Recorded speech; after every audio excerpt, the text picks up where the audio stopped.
every single person in this world has a connection to breastfeeding. If they weren't breastfed themselves, perhaps it was their mother or their grandmother that was.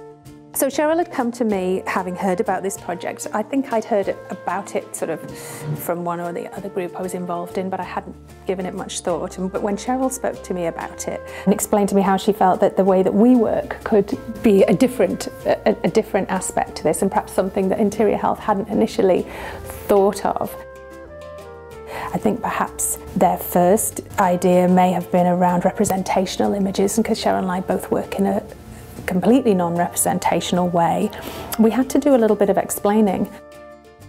Abstract art really touches into a deeper place in ourselves, so that we're not looking at an image and saying, this is what it is. It's more about connecting with the feeling and the sense behind what one is seeing. This is approaching from a different perspective, and it's about personal experience, it's about culture, it's about all those intimate feelings that one might have when they're breastfeeding. So it's really about creating a place of safety to talk about these things, I think. You have to know you can do it. Yeah, you can do it, you will make it. I'm really hoping it'll achieve more conversation and dialogue and more involvement in art and expression. We hope that when people see our finished piece, the shapes and the flow and the emotion that we pour into it will be evident.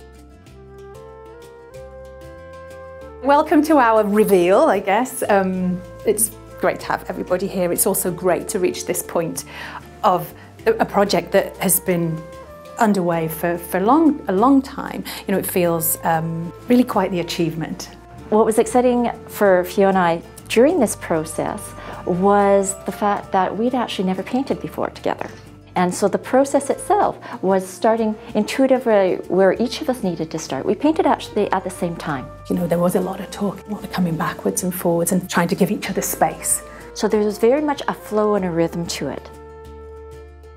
Our participants really allowed us to gather stories, to gather emotions and events and experiences, so that we could take them into our beings and then allow them to flow out however they needed to flow. I would encourage you to make your own interpretations and just get a sense of what it is for you. We decided to call it Embracing Connection, because that's what we did.